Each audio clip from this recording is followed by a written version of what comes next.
we partnered with Square for so long. Many others have promised to keep evolving, but didn't. And Square has our early relationship with Restaurant365 for the last 2 years has been the same kind of experience. We didn't just get good products. We got kindred partners.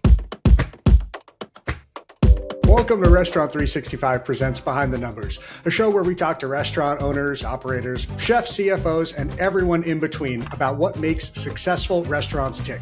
Before we get started, just a quick reminder, please like and subscribe for the show wherever you're tuning in. And if you've got an extra 30 seconds, please consider leaving us a review. It helps us bring you all of our amazing guests and conversations, as well as continue to grow and support this incredible restaurant community of ours. And with that, I'm your host, Rich Sweeney. And I'm Marc Cohen, and we're excited to be here today with two guests. We've got Jean Silva, Senior Manager for Enterprise Accounts for Block. You might have heard of them. It's the parent company of Square.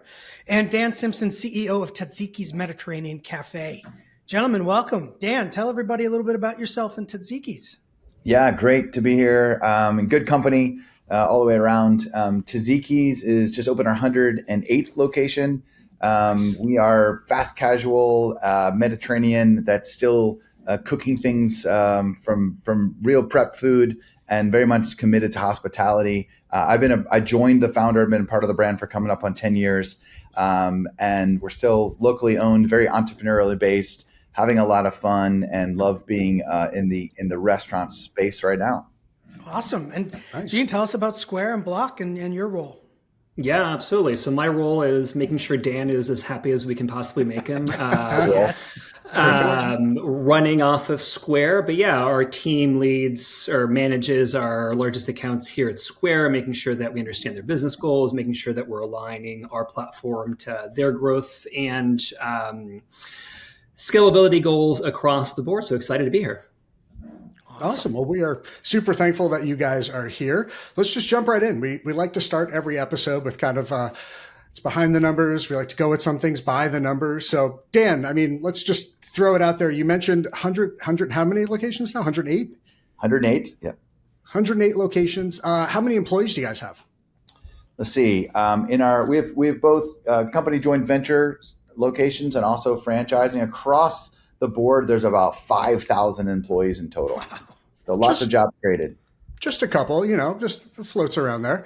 I don't know. I always like to, the fat kid in me always wants to go back to food. So, what's some other kind of food related number that you guys got? Falafels, gyros, bowls? Yeah. Garbanzos, what you got? Well, we partner with some domestic lamb providers, and we've been cranking out about 420,000 pounds of lamb. We import some ingredients from Greece. We have partnerships directly in Greece and Turkey, the Mediterranean. So we're talking 60,000 cans of red peppers and also Greek olives. We got salmon is one of our top sellers. We have sushi grade salmon on a med salad that's amazing. So we're talking about over 700,000 pounds of salmon. So yeah, there's a lot of farms behind our food and a lot of pounds of ingredients coming across our tables. That's awesome. Seriously, secretly, I was hoping you were going to stop with the olives so I could throw in the really bad, that's a Kalamata, a lot of olives. But yeah. Instead, Marc, I'm still going to throw those in whenever I can. It's just the terrible chef joke in me side of it. Jean, how about for you? How many restaurant partners do you guys have, or how many transactions? What are some of the things that you guys are seeing on the Square side? Yeah, absolutely. First off, mine are definitely not going to be as cool as Dan's ones on the olive side. And I had a hard time picking this. I'm going to give you guys a few ones that I thought was interesting. So I'll start at a high level, which is a number actually I didn't know, which is we have 4.1 million active businesses running off of Square across the board.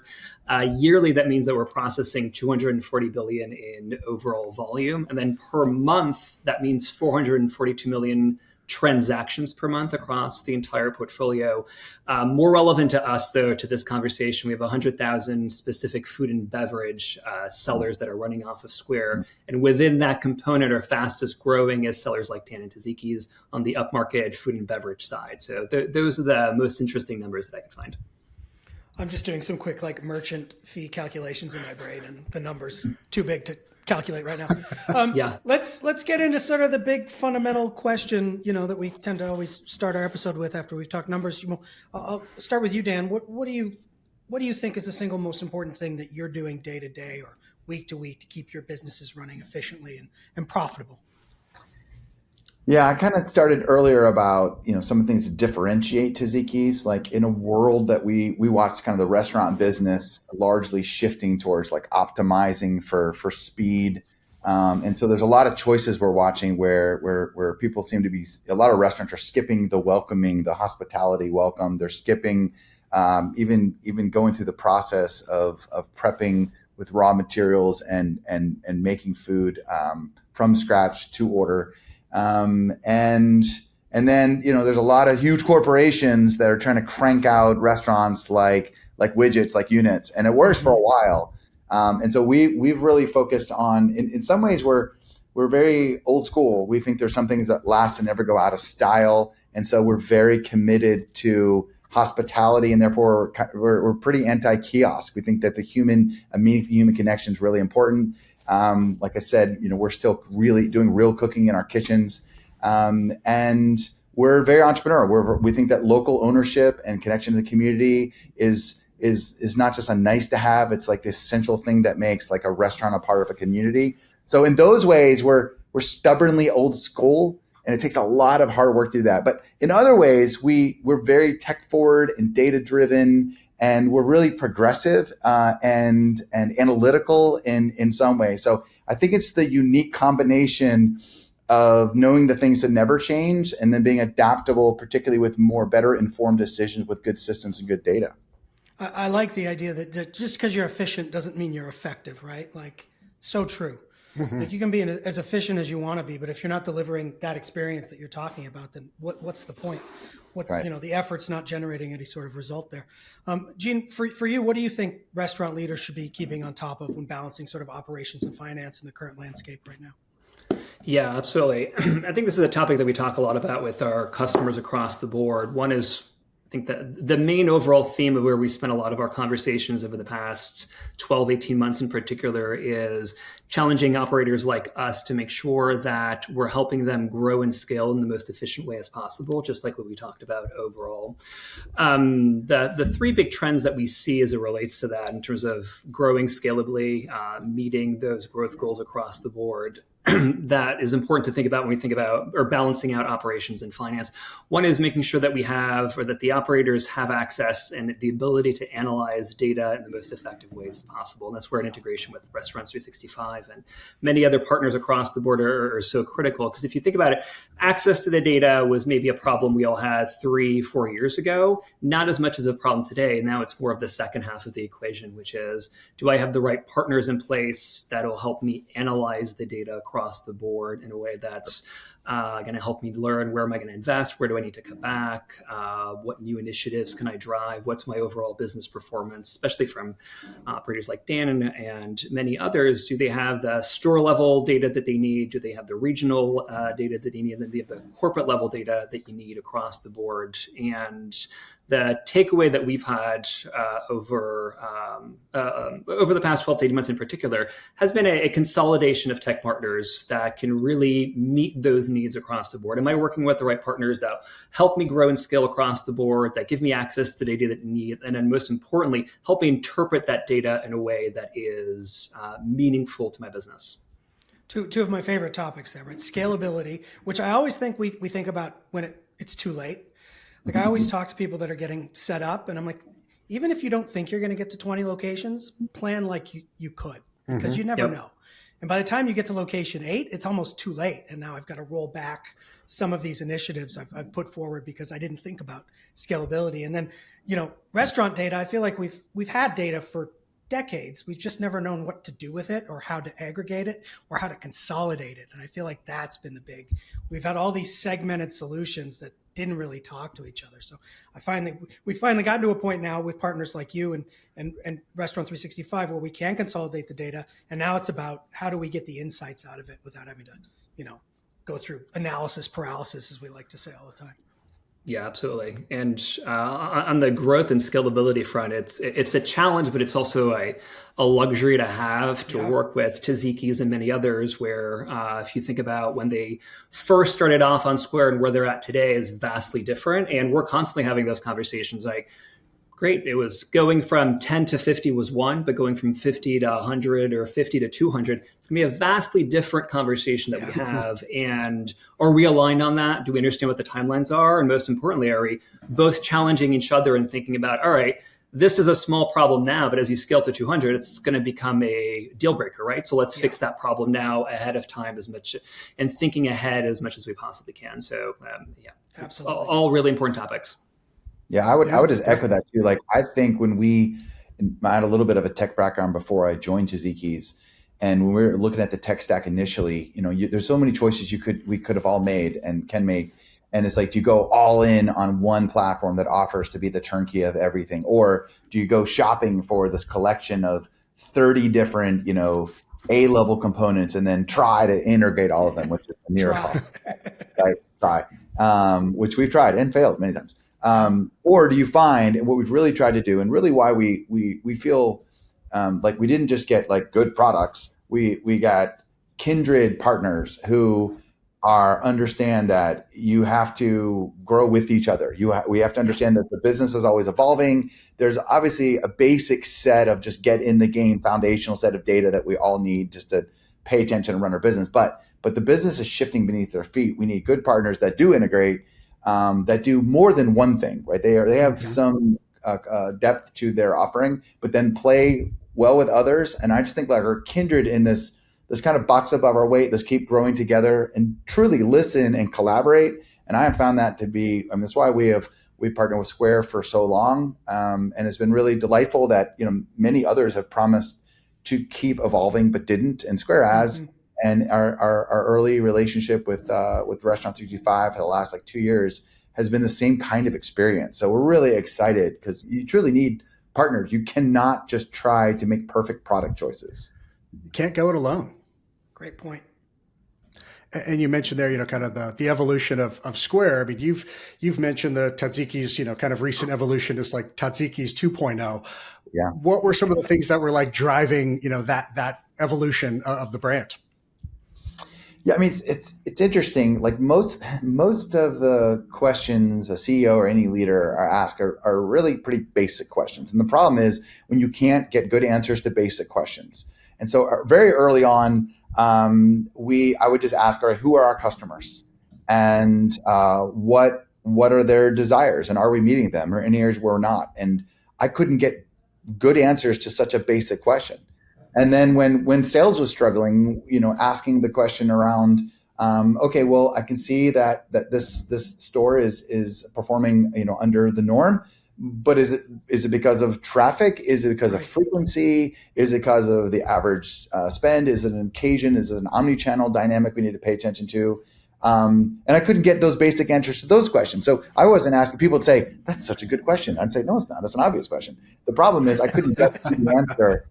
I couldn't, and in fact, my first title at Taziki's was the Chief Innovation Officer, and I kept apologizing for the board of, hey guys, I still haven't innovated anything. I'm just innovation. So a lot of going from 1.0 to 2.0 was us realizing that we knew we had something special in our menu and our culture, and that we could go on to do great things. But as the world was shifting under our feet towards off-premise, that dine-in, that 80% dine-in experience that could really that really benefited from our hospitality ethic, we needed to change our ways. And so when the customers got further away, the data insights got further away, and we needed to think in terms of a data lake and CDP. We need to think in terms of, again, partners that could pull data together so we could get really just basic answers to basic questions, but now for this very diverse group of customer, omni-channel experiences. And so it's the fragmentation of the channels that kind of really forced us not into becoming big data in that sense. It was actually the same empathy and attention I would pay to a guest face to face, which is, who are you and what do you care about? Where do your kids go to school? And do you prefer an email or text if we're going to send you something? And all those questions I would be curious about and ask and discern, I didn't have that opportunity unless I had better systems that could listen with the same empathy we would do in person. So I'm always looking for systems that act more like, human behaviors that are centered around hospitality. And so, yeah, our move from 1.0 to 2.0 was really just, being able to scale in, as far as Square, to go from not just being able to get a transaction and process a credit card, but then, okay, as we evolve into more franchise partners, their ability to evolve into having more like franchise enterprise management. So we could both support them better and also give them more DIY opportunities to manage their own businesses and find that sweet spot. And same thing with Restaurant 365, like us going from all these fragmented pieces of software that weren't not working well together into a cohesive experience. It became harder to run a restaurant. So we wanted to make sure that the tools were simplifying it, not adding it to that complexity. And so, yeah, here we are today. And we've, I think, completely upended our tech stack, with the exception of Square has stayed the whole time I've been here. And then we've pretty much every other component underneath of it, as far as, data warehousing, and then, the satellite components around it, have all been rebuilt around these priorities. That's awesome. I mean, you mentioned it, kind of with R365 and Square, and kind of being able to be connected, integrated systems. I mean, how was that? Obviously, disconnection is just going to create more headaches, but yeah. What were some of the big game changers that came out of having those systems integrated now? Yeah, I mean, so one thing was like an architectural change. In the past, we had a homegrown system that was followed some of the same principles of that Restaurant 365 was built up, as far as the smart ops and the accounting components. But the way it was wired, if you will, was Square was one data import, and our mobile app was a completely separate lane on the highway into that system, and catering platforms. So we had all these different pieces that went into that system.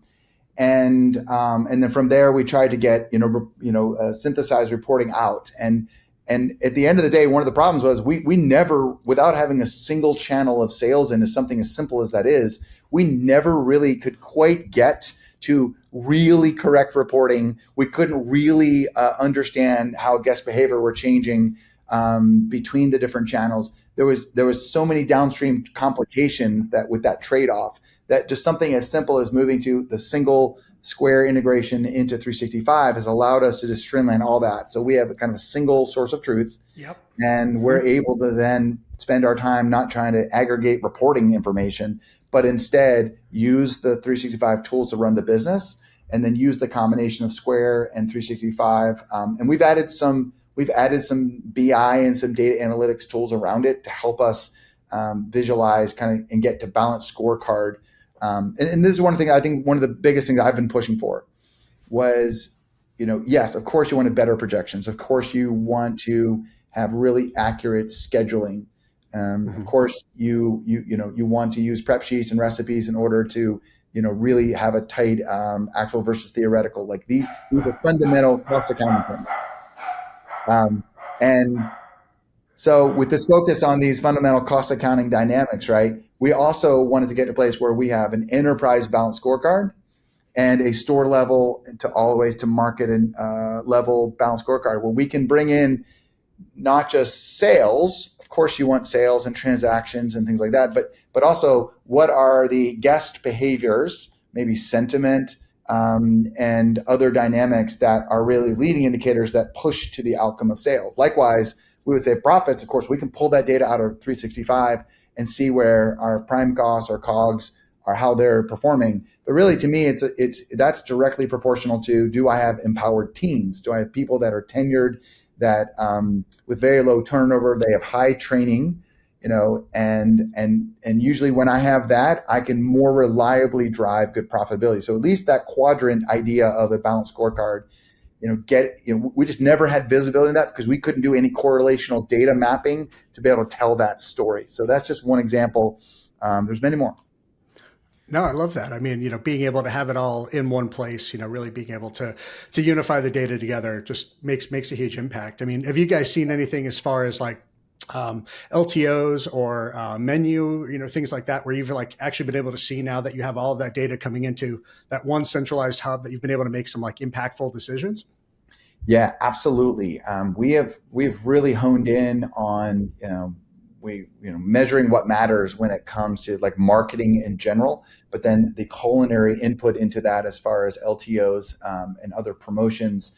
And so, yeah, we've always tried. We always had the idea that, of course, you should track it during the testing process, and then during the rollout, and then see, should we keep it on the menu? Should we retire it? Should we keep it seasonally? Whatever. But yes, we have now had a year and a half where we've had the best tracking through the test process to make better decisions about what to actually promote to an LTO, and then through the LTO process, understand really beautiful things we could never see before. For instance, it's one thing to say, like we're launching these lamb meatballs, the Turkish lamb meatballs, and they're amazing with this rustic tomato sauce. They are as good as all the poetry wrapped around. I haven't had lunch yet. This is really not fair, Dan. Yeah. But now we can see things like, great, when they order it, well, how long between that first visit and their next visit, and what did they order the second visit, and understand that sort of guest journey.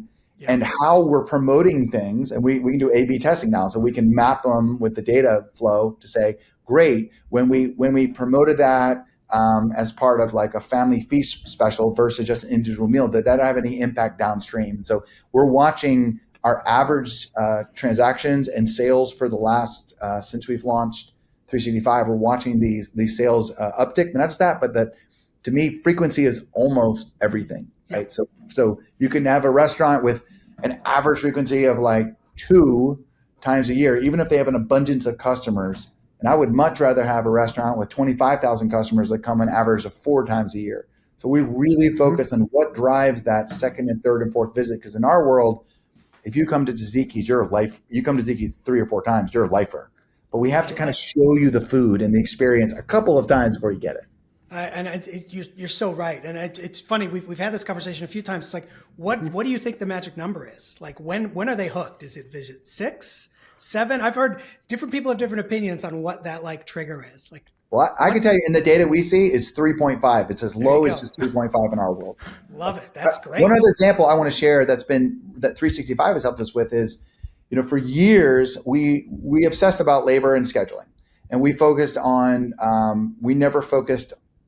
we focused on hours and teaching our teams to the right man hours to apply to a schedule. But the problem is, throughout all the previous years, there was lots of inflationary pressures that drove up prices for the whole industry. And the problem is, every time we did a price increase, that labor schedule and the ideal labor driving it behind the scenes kept eroding. We kept applying too much labor to the same amount of sales. Mm-hmm. And this is driving us crazy. And our old systems couldn't do anything about it. And so when we went to 365, we noticed, entree per labor hour. And so we are big fans of you can create a static measurement now around a plate is a plate is a plate, an appetizer, I don't care what the price is. And so it normalizes that very important metric. And so now we can just focus on it as a production measurement and don't have to worry about the price side of things. And that has been key. And now what we're doing now is really honing in on how do we optimize that. Right now we're at about entree per labor of about 7 is kind of our magic number right now. But we're looking, that gives us something to key off of and work off of. So we're big fans. We're grateful for that. I think that's a better metric if you're operators, not accountants. Yeah, absolutely. It's becoming more and more common. Gene, on the Square side of things, with such a large customer base in the hospitality industry, what sort of trends are you seeing across sort of brands adopting these more integrated back office tools? Yeah, absolutely. I think at a high level, and I think what this Dan is talking about is the problems are more complex, but the solutions need to be a lot simpler in terms of how we deliver on them. Also. And the trends that we're seeing is really around that tech consolidation, that you're working with partners that are giving you the right data, that are giving you and helping you analyze those business initiatives, those business outcomes that you're really truly looking for, exactly what Dan was just describing, which is music to my ears. I remember when we first started talking about this 2-3 years ago, if not longer. This is, I think, exactly the types of outcomes that we were hoping to achieve from a vendor perspective, is giving BI back to the business to make sure that we're investing in the right places, that we're driving the right initiatives across the board. And, I think we're aware of the rest of the tech landscape across the board. And I can't say it's necessarily true across the board of working with vendors that are as open as other platforms are, or put integrations or those types of BI tools behind some kind of paywall of some kind that make it a lot more difficult to scale or grow over time, which kind of defeats the very purpose of what we're trying to achieve across the board. It's also, I think, really important for us to highlight just the importance of a vendor to client relationship and having a very open and honest relationship between each other around, this is where we're at in terms of scalability and growth. This is where we'd like to be. These are the types of tools and business outcomes that we'd like to understand and get to, and having really hard conversations around how we're going to achieve that. Are we the right partners to do it, and how we think we're going to deliver on them across the board. And then in terms of technology partners like Restaurant365, talk a little bit about how your platform sort of complements what we're doing and giving Dan the data he needs, this real-time visibility into how he's performing. Yeah, so I think there's three important aspects to talk about there. One is taking a step back and thinking about where the Square model is a little bit more unique than maybe other POS providers, which is we're a payments technology first, right? We think about payments first as a company from a tech platform perspective. We have what's called our managed payments platform, which means from taking of the payment, whatever kind of payment it is, to debiting of the funds into the bank account. We're managing the entire tech stack. What that means for Dan and Taziki's and many other upmarket sellers is it gives you an incredibly robust an enterprise level data granularity that you maybe not be able to get, really using payments as the source of truth as you analyze volumes, sales trends, customer engagement, customer trends as well, costs, as that ties to workforce management is really unique and has helped us deliver on tools that we're really proud of. That's number one. Number two, and this is part of what Taziki's 2.0 helped us enable, is ensuring that Taziki's is on Square's F&B mode to make sure that they have the right tools from a menu management perspective, from a cost perspective, from an inventories perspective, so that we can tie into tools like Restaurant365, that we're having that great data pipeline across the board, and that Dan and his team have the right tools to, as they continue to grow, how do we manage this from a high level? That's the second aspect. Third is, and this was again part of the Taziki's 1.0 to 2.0 transition, is moving them from a kind of what we would refer to generally as like a single entity account into a multi-entity account, which was much closer to what Taziki's and many other large customers are. That really give you that granular level of access, giving the store level teams access to the permissions and settings and sales data that they need, but also making sure that it all bubbles up together in one coherent narrative that Dan can understand and his team can understand across the board. So I think those three aspects, which is the payments first, the managed payments aspect, is really critical to make sure you have enterprise level data.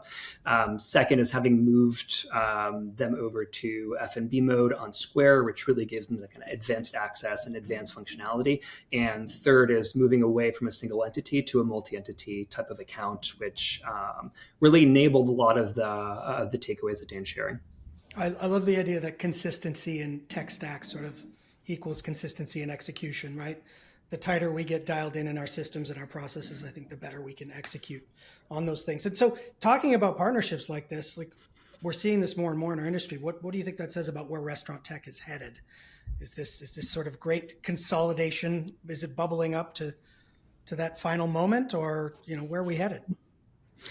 Yeah, I think from our perspective, where we were maybe 3 or 4 years ago was maybe not on that trend, was maybe more of a focused on whoever's best in class or seemingly best in class, that's who I'm going to go with. And that led to the moment that we're in now, which is, doesn't really feel like everyone's talking to each other from a data perspective. It's a lot of data, which is, I guess, what I asked for. But if I can't get, what do I do with it? What do I do with it is the question that we always get down the road. So, yeah, I think consolidation, I don't think it necessarily means less tech partners. I think it just means working with the right tech partners that have the right flexibility across the board. Also working with tech partners that are invested in your specific vertical and your specific size and growth goals, working with the right partners that, as simply put, kind of meet with you regularly and understand your specific business and feel as though we have their back and that we're taking the feedback from the field and we're connecting it back to our product teams and senior leadership teams and engineering teams across the board to make sure that we're all working in a cohesive way. Because we need to know that as a platform, we're heading in the direction that Taziki's and many other upmarket sellers are doing. And if there isn't that pipeline or that relationship building across the board, it doesn't really work. And we need to make sure that we're doing that. That feedback loop is so critical. And Dan, to your earlier point, like finding a partner that can grow with you. And that's been my favorite part of being with this company for coming up on 8 years, right? Watching a group like yours have this explosive, like watching these groups start and it's explode. It's really fun to watch. Well, it's the best part of I my job. was going to say, like, sometimes the small things are really the big things. So like, I remember I went like on a grand tour and did just held on my iPhone and asked managers, okay, before and after, what's made the biggest difference in your life? And they would tell me it takes half the time that my admin time is cut in half. Okay, what part of that's the best? They're like, honestly, we could do inventory on our phone, 3 people at the same time. Like, this is, and this is world changing to them. They're like, we used to give up our Sunday nights and our Monday mornings, and it was brutal, and we got it wrong all the time. And they made all the downstream data wrong to our Flash P&L. And so even just that one, but small, but very powerful example of getting that little piece right creates more than just like some academic or financial win. Like it's a change of their experience. Like their lived experience every Monday morning is fundamentally different, and they exude gratitude about this. But and I was gonna just thinking about, I don't know where the future's going with tech. You guys are more experts on that. But I will say, from my perspective, it's interesting. Now it's been as Jean said, we're solving these more complex problems with simpler, fewer tech partners that work well together. That's a good way to say it. And now we're getting this we're getting inundated by everybody and their mother who says, well, for any of your missing pieces, let me offer you this 1 of 100 AI bots that you can just seamlessly plug into this and solve all the problems. And so, of course, my instinct is like, well, let's wait and see, perhaps. So I think that's going to be interesting is how much tech partners like you guys, build your own, buy, develop, whatever you do to just absorb that into what you do and make that available versus, the rest of us as end users having to navigate this landscape of some of these look like very discrete problems worth solving. But if every one of them wants a SaaS model for all this tech, like it's gonna kill and collapse the costs of all this. And so I guess we're all hoping that our tech partners, can see through the fog of war and say, look, out of all these things, sure, they're all good, but 5 of these ideas are great, and we're going to deliver them to you as part of what we're doing. And that's what we've started to see is some common sense things from each of our tech partners offer that up or start to integrate that in. So I don't know if you guys want to say anything more about that, but to me, that's the thing is like there's this like avalanche of all these new upstarts trying to get in the game with another $50 a month app.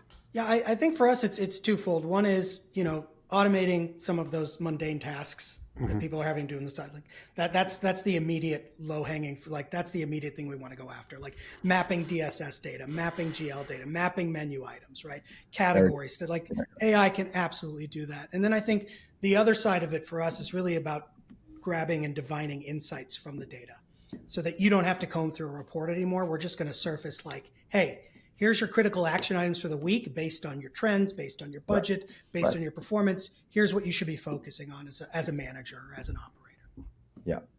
I'd also add, from my perspective, which is something that's think that the most rewarding experiences that we have, as much as I love talking to Dan and his team across the board, the most rewarding experience that we have is just walking into a Taziki's or walking to any of the many Square sellers that we have.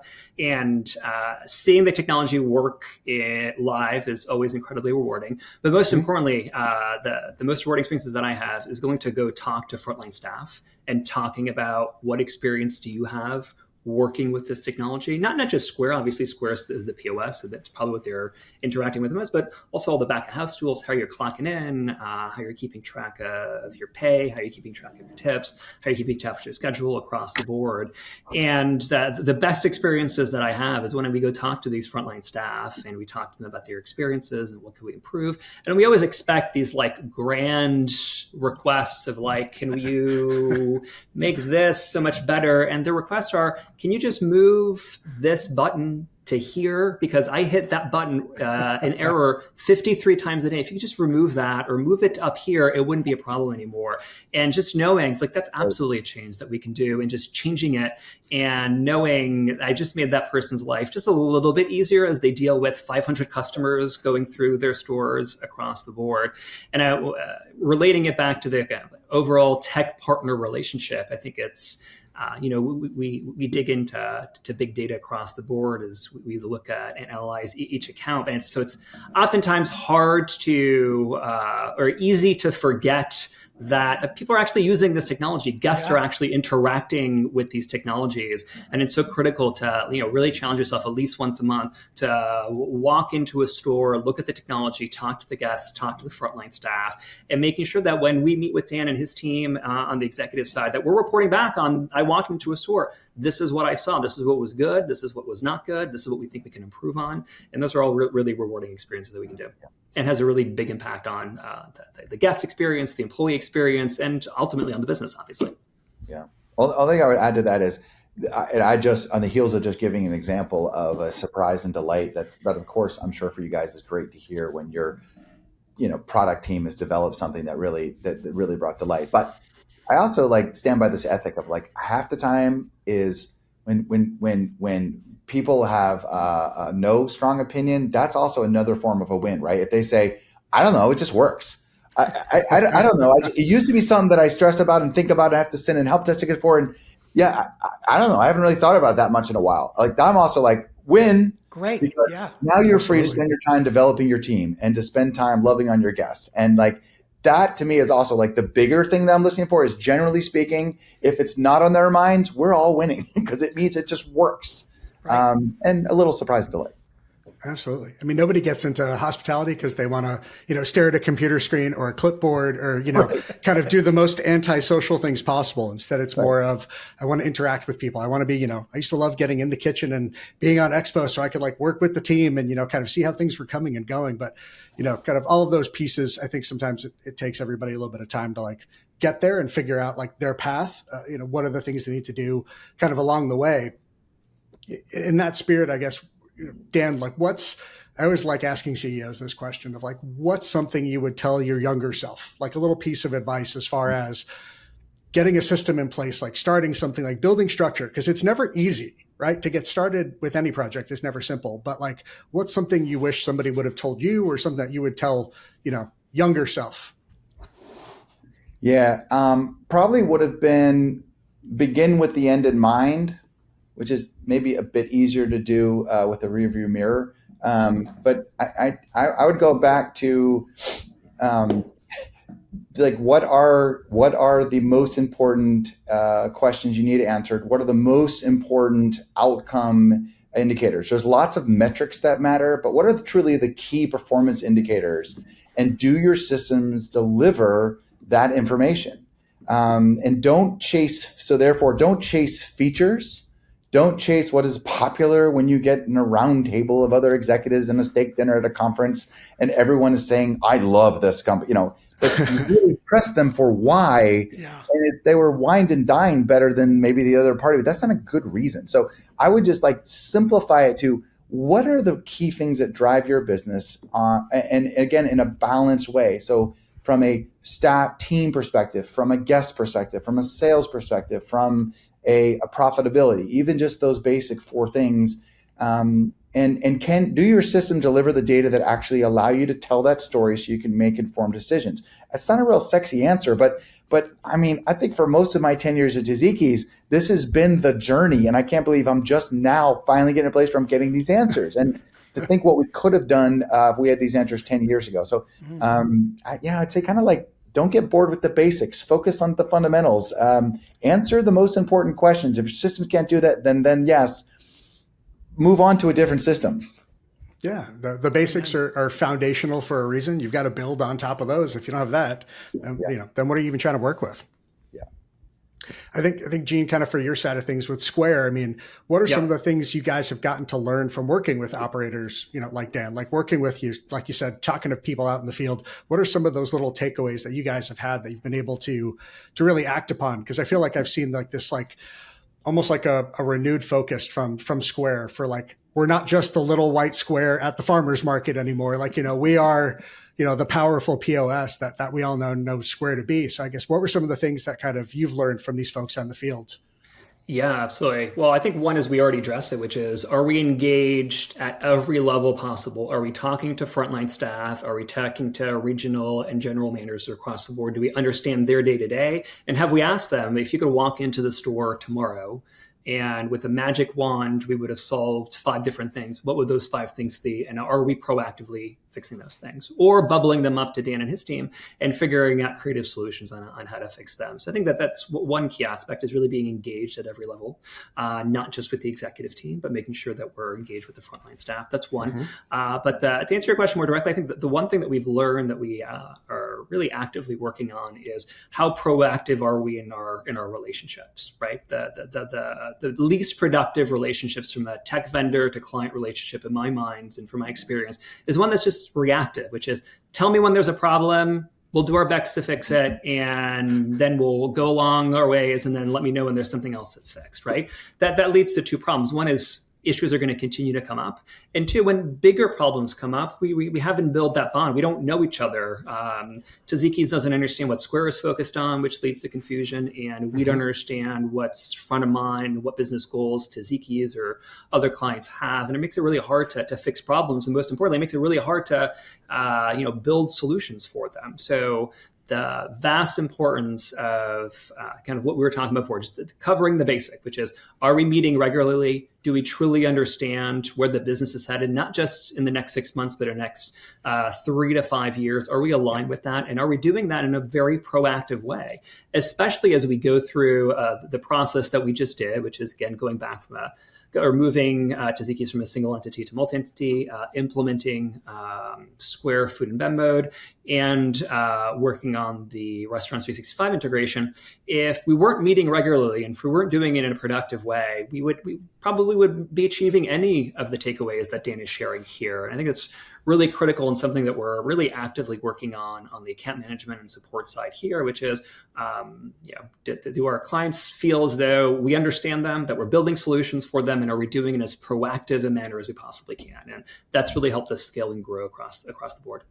And was one of the outcomes to have you both on a podcast together at some point. That's exactly right. Yes. Absolutely. Yes. Dan, you were talking about KPIs. I'm curious, what sort of KPIs are you closely watching right now? Like that's helping you drive sort of that so efficiencies. Right. So across different parts of the business, right, when you get into, like recently we've had a major focus on using the actual versus theoretical in 365 to tease out, not just like the F&B costs and a P&L, but then really trying to tease out what is the dynamic of waste, right? So that so managing it from that side, and it's very interesting. We do like stack rank all of our markets, and then we put those 2 numbers side by side, and there was some that looked really good on a P&L as a percentage of their sales because their sales were so high.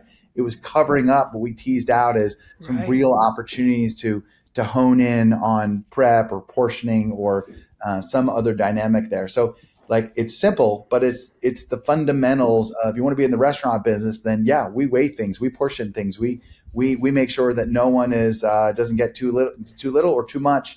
We want to take care of every guest. So something as simple as that. We've been having a renewed focus on, the people side of things, is where like 365 and Square both, because we both technologies empower us to do some of the hiring, the workforce, the clocking in. So together, it's like the people side of our business. And now really for the first time ever, we're really focusing on retention, internal promotions. We're focusing on some other dynamics. And this has become important in the restaurant world. I feel like I should speak to this is, now 25 to 30% of our workforce are immigrants, first generation Americans. And this has been a proud part of our business.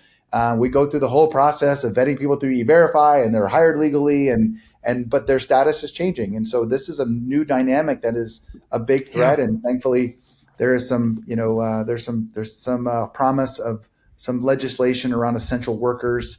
And so looking at those metrics that we've always looked at, but now we can look at it with new eyes, and they become really important of, look, when you find people, you take care of them, you give them a reason to stay. Promote them. Yep. Yeah, absolutely. And so all of that, we call it hire right, train right, treat right. And so that's a metric that's now almost, sort of wrapped in a really important heartfelt movement for us as an organization. So, those are some. And the last one I'll just mention is frequency. I'll just harp on this point. Yep. I ask our restaurants all the time if they want to grow sales, and they all do. Though our sales are up and our traffic is up for both same store, including same store sales as a company, we're thrilled with that. But when I ask them, like, what do you need? They're like, we need more customers, customer acquisition. And I can go and pull up and show, actually, you have the same amount of customers as our highest volume store. The difference is your frequency, perhaps your average ticket, but almost always frequency. And so you're not going to solve the problem, right, unless you're diagnosing it correctly. And so suddenly their minds get free of like, wow, I don't need to do all this effort for customer acquisition. No, you need to double down on how you get the customers that love you to love you more and spend a little bit more. So those are just three examples there. We could go on and on. We measure a lot of things, try to diagnose it right before we spend time fixing it. So based on that, do you feel like that's sort of the next, because to your point, right, running a restaurant fundamentally should be simple. It's sales, it's food cost, it's labor cost, right? Yep. But there's this fourth pillar now that you keep alluding to, which is that guest experience, that guest engagement piece. So it's like, how can technology support, like, how do we get to that next chapter? I don't know. Like, is data evolving towards that kind of fourth pillar? Do you feel that way? Yeah, and I would say, I really think Square and 365 give us a lot of the perspective. We've have some other partners, a platform called like Ovation, that we've become big fans of. They're an upstart, but they're aggregating in one place all this customer sentiment. Better than that, they're doing it with an eye for, okay, what are the operational insights that are really driving that sentiment, and how do we directly apply that to really an engineering mindset of, there's friction or breakdowns in the process that we can fix. And so that, adding that, that sentiment, and then again, from an operational perspective, into the mix of watching sales trends change, is helping us pay attention to the guests. And I think, the other component would be, when you look at online ordering and third-party delivery, and you look at, even the third-party catering, like an Easy Cater, it's those are some degree, those are sometimes data sources that are a little outside of our reach. And I think everything that we all can do to bring those insights, not just what the customer ordered, we can see that, but how was their experience? What is their sentiment? Sometimes those technologies are they're staying at arm's length. And so it's harder for us to treat those guests right. I think it would be a win-win in everybody's interest. So I really wish they'll bend their ways. But I think that's the only, I think maybe some integrations with some of these other platforms like Ovation. But I also think it's winning over these other third-party platforms. It's in their interest as well to share that data so we can provide a good experience. Gene, feels like an opportunity for Square as well, right? Every time I make a Square purchase, I get my little smiley faces that I have tell you how I did. So like, what's the next version of that? Yeah, it's so many great points that were made. And I think the problem or challenge that Taziki's and many other upmarket F&B orgs have is there's now significantly more channels where my guests are potentially engaging with my brand, but the opportunity is there to then convert even more customers across the board. And I'd say over the past 18 months in particular, we've had a lot of challenging, and I mean that in a good way, conversations with a lot of our large clients around, we have more customer data across the board. We're not entirely sure how to put it together. And most importantly, we're not entirely sure how to kind of convert that. Very similar to what we were talking about costs and labor. It's all kind of part of the same conversation, which is data is one piece, but it's just half of the equation. The second half is how do I analyze it? And from our perspective, we provide loyalty and marketing tools, and we work and integrate with other large third-party loyalty and marketing tools as well. And where we come down is, are we providing the right data? Are we providing the right platform? And I think that the big trend that we've heard from large operators is, I want to understand my guests, and I want to convert that into as close to a one-on-one relationship as I possibly can through customized and targeted marketing in a reasonable way. And there's a lot of different ways to execute on that, depending on the size of the brand, depending on the customer base, depending on the tools that you have access to across the board.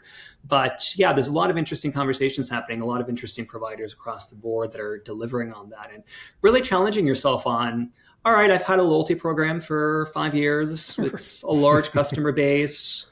Is it really getting customers in the door more frequently, right? Am I getting to that 3.5, 4x repeat sales to convert into a lifetime customer across the board? Is it just, oh, well, I got a free drink next time, so maybe I'll just walk in? But is that a true customer engagement? As opposed to really, taking the data that I have, converting into a truly customized guest experience, which is, if you bought this, you'll probably really enjoy this, so you're probably particularly interested in this LTO, and having the right tools in place to understand that and start seeing those trends. Like, all right, we pushed this LTO to this customer base because of these data points, and we saw a true conversion across the board, and that's helped a lot. The other aspect is really thinking about your full digital experience of what your guests have access to, right? Third-party apps is a challenge, but it's there, and it's a means to get customers. If you have an app or some kind of white label app, that's another type of experience. Your online experience is another one, but also your in-store experience. Like, is it easy to log into my loyalty program if I have one, or is it really hard? And that's a means to barrier, right? You see a lot of guests or a lot of F&B orgs where you walk in, you've got a POS here, and then you've got a completely disparate third-party loyalty here, and it's like you wonder, is like, are people actually logging in here, or are they just doing it to get a freebie? And other digital experiences would be kiosks or other digital experiences that you want to provide to your guests, depending on the type of experience that you have. So it's a lot of very interesting conversations. Again, the data's there. I think it's a question of, as a business and operator, are you working with the right partners and able to convert that data into that one-to-one custom experience that you want to provide to your guests? And Dan, I feel like you guys have figured this out. You've reduced friction, increased surprise and delight. That seems to be the equation here, right? Reduce the friction, increase the surprise and delight. It rolls right off your tongue. That's exactly right. Yeah. That'll be our new module, our surprise and delight module. Yeah, I mean, it's fun. We're in this process right now. We're working with our board of directors on a 10-year plan, something we've never really had before.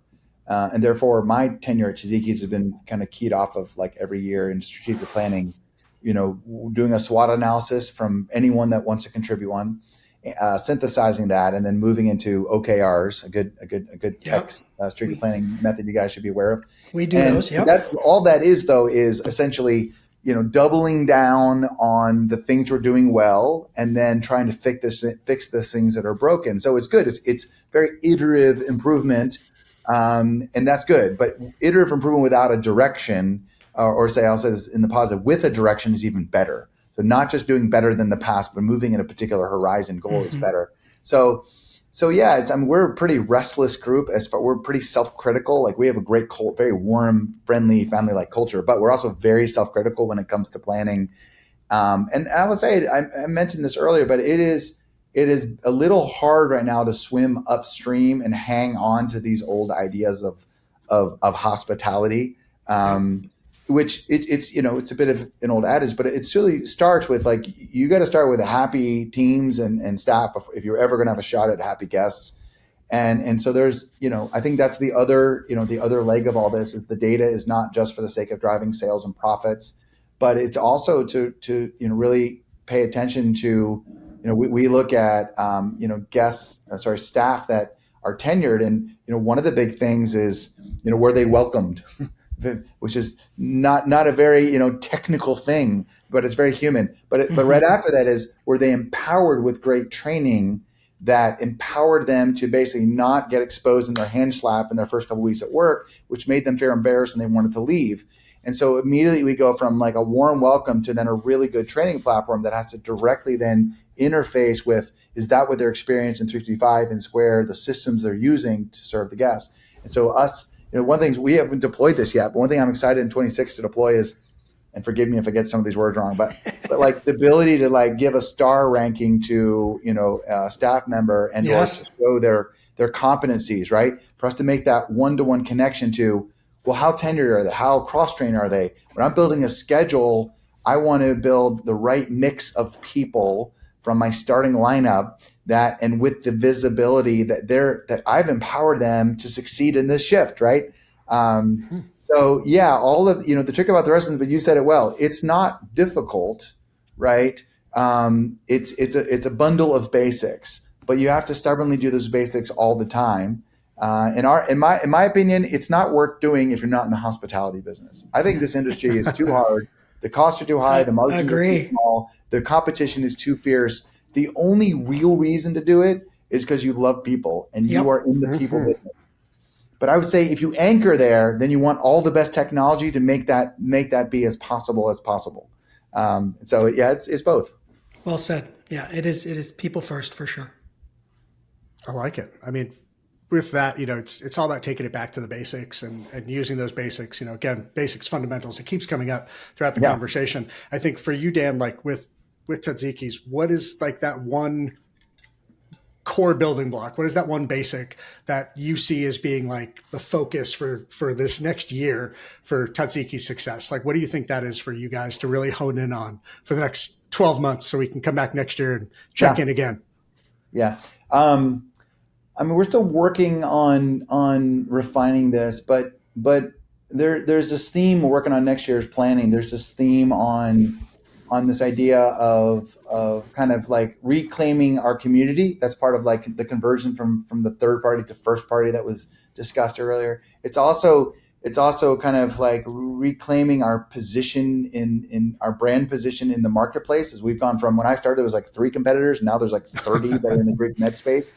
And we welcome them all, but that means there's more pressure or invitation for us to clarify what are things we really believe in, and what are the things we stand for, and how are those, we think, quite different than what most of the rest of them are offering. And in the same time, like reclaiming our position of being, our managers over the years have been like really sharp with business acumen, right, and really sharp with the technology around them. But we just rebuilt the whole tech stack.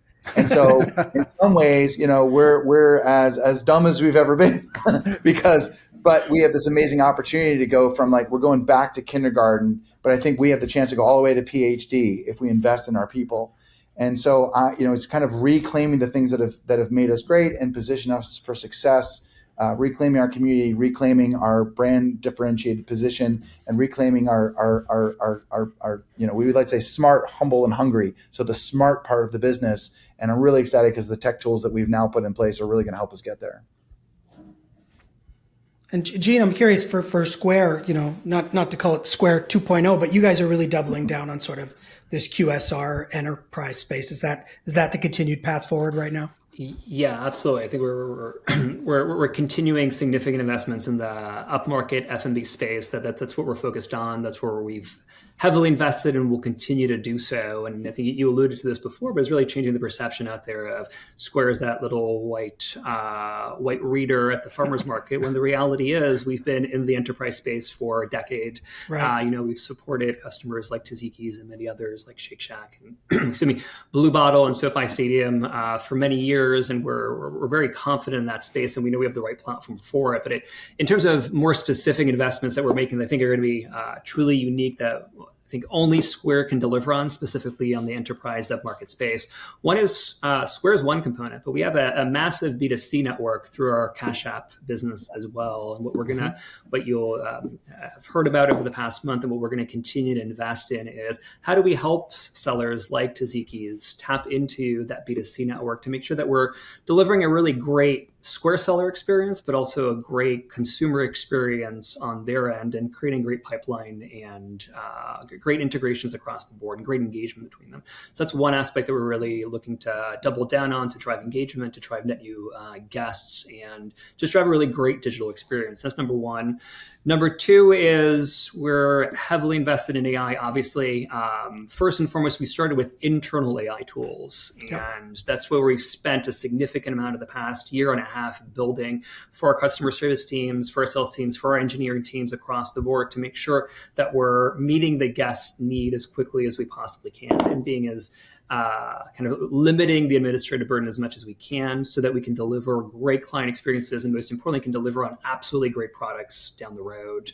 So that's the kind of the internal side. And the external side is we're heavily invested in tools like Square AI that really get to the heart of that second part of the equation that we were talking about before, which is, well, I've got all this data, but how do I get the insights, and how do I do it in just a plain language way, and say, how many repeat customers did I get last week at this location, and just ask it in a plain way like that, and getting an answer back directly from your data is really critical, and something that we are proud to have launched, and is kind of one of the most engaged tools that we've seen launched across the board.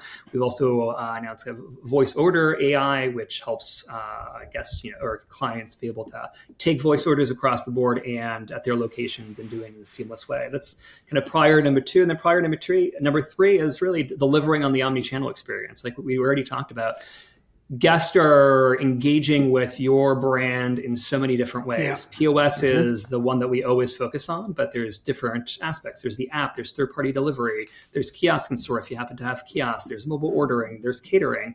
And are we delivering on a true omni-channel experience from a platform perspective? And are we ensuring that our platform is open and scalable, so that, again, as Dan thinks about his 10-year plan, we're going to be there in 10 years, making sure that we have the tools available, either first party through integrations like Restaurant365, or having the right APIs and SDKs so that they can build custom tools as well on top of the services we already provide. For your lake house, Dan, that you've built on your data lake, your beautiful lake house. So we always like to wrap up with a bit of a hot take on the industry, something you love, something you hate. Gene, we'll start with you. Hot take. What's happening in the industry that's driving you crazy or making you smile? My hot take is, I believe that, in fact, I'm fairly confident that alternative payments is going to come a lot faster than we realize. I saw this video a couple of weeks ago. It was the first McDonald's that accepted credit cards. And it was interviewing people that were walking out of the McDonald's and asking for their reaction to it. And they thought it was just crazy. Why would you use a credit card to buy a hamburger? And now obviously the opposite is true. Like, why would you not use a credit card to buy a hamburger? And I think we have the same reaction when we think about Bitcoin payments or Cash App payments or many others that are coming down, which it kind of seems like a crazy, why would I do that today? And I think very quickly we're going to see that as a massive guest demand, especially from the younger demographic that are not used to using traditional payments in many different ways. And we're seeing that in our platform through our Cash App business, through our Afterpay business, through our Bitcoin business. So I think that's my hot take is I think alternative payments is coming down the road really, really fast. We're seeing it in our data. And I'd really encourage all upmarket F&B providers to make sure, am I ready for that? Do I have the right partners to deliver on it? Because I think it's those who have it are going to capture that new demographic really fast, and those who don't are going to miss out on a big next wave. Interesting. Love it. Dan, what's your hot wild take? It is wild of me, though, to still think about, like, when I started working in restaurants, your backup system was a knuckle buster.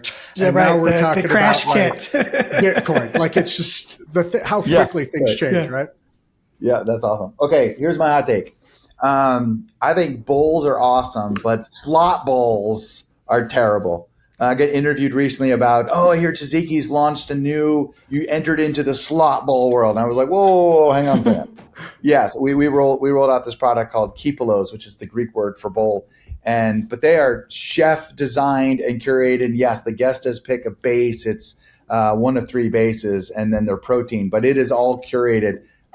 So I think the idea that, first of all, the term slot ball is terrible. Yeah, no, terrible. Terrible. But I do think if you watch even in the markets and you watch some of the recent news articles, there's a real strain on businesses that are built around primarily very young consumers who are realizing that they're running out of their credit card space and they don't have the income to keep spending on $20 products. And then they realize, wait a minute, and it's a slot bowl where I don't even have an experience. I'm not even welcome to just ask, you like it this way or this way, and then I have to do it myself. So I think that there's a little bit of a reckoning in the restaurant world to say, hey, we care about value. We always have, we always will. But we care about experience. And we make a lot of choices. And so all this choice fatigue, I think it lends itself to an invitation of maybe what we really want to do is gather around a table with friends and not have to make so many hard choices. Let really thoughtful chefs and curators design something amazing for us. Mm-hmm. And that pendulum is swinging. So slot bowls are bad, bowls are great, and hospitality is rushing on its way back. Love it. I love that. Yes, Gano's the slot bowl. Bring on the curated sexy bowl. And then I will make it look like hell when I mix it all up. But that's for me to do. Yeah, you can slop it up once it's on the table. There we go. And on that note, thank you guys so much both for joining us today. We appreciate your partnership. We love your support. For everybody who is tuning in to check it out, you can find Taziki's across the country. Still waiting in San Diego, but check out Florida, Texas, Georgia, South Carolina, all over the U.S. Southeast, and of course on all social media platforms. And to learn more about Square, besides walking into your favorite local restaurant and talk to them about it there, visit squareup.com or connect with Jean on LinkedIn. And of course, thank you for joining us. We hope you have a great day, a great shift, a profitable Monday, wherever you are and wherever your restaurant may be. Do not forget to like and subscribe everywhere you're listening or watching us. You can find us on YouTube, Spotify, Apple Podcasts, wherever you listen. You can also follow us across all the socials, LinkedIn, Instagram, Facebook. And of course, you can always visit us at restaurant365.com. Dan, Jean, this was awesome. Thanks for joining us. This was a great conversation. Thank you. Guys. This was awesome.